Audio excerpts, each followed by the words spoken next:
Introduction. Le Moyen Âge, une époque de chevaliers, de châteaux et de mystères. Mais sais-tu que beaucoup d'idées qu'on a sur cette période sont fausses? Voici 10 faits surprenants qui vont te faire voir le Moyen Âge autrement. Fait numéro 1, la fourchette mal vue. Au début du Moyen Âge, utiliser une fourchette, c'était mal vu. Les gens mangeaient avec leurs doigts et un couteau. Et certains trouvaient même que la fourchette ressemblait aux cornes du diable. Fait numéro 2, les chevaliers ternes. Oublie les chevaliers tout brillants d'Hollywood. En réalité, leurs armures étaient souvent ternes, couvertes de poussière ou de boue après la bataille. Fait numéro 3, les bains existaient. Contrairement aux clichés, les gens du Moyen Âge se lavaient. Il y avait même des bains publics appelés étuves. L'hygiène n'a régressé qu'à la fin du Moyen Âge. Fait numéro 4, les chats diaboliques.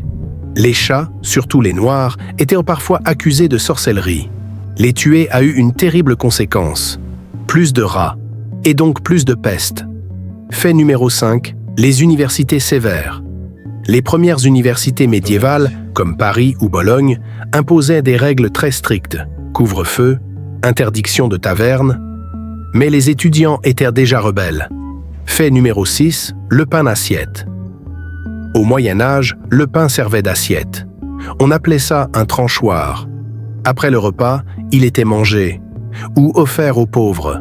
Fait numéro 7, les châteaux en bois. Les premiers châteaux forts n'étaient pas en pierre, mais en bois. Plus rapides à construire, mais aussi bien plus fragiles face au feu.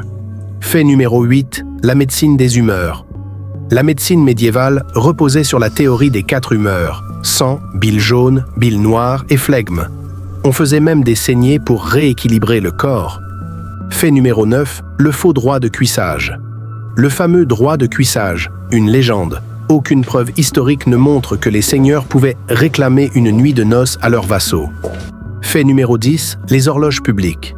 L'arrivée des grandes horloges publiques au XIVe siècle a changé la vie. Pour la première fois, les gens pouvaient organiser leur journée selon l'heure exacte. Conclusion, alors prêt à voir le Moyen Âge autrement. Derrière les clichés, cette époque était pleine d'ingéniosité, de curiosité et d'histoires fascinantes.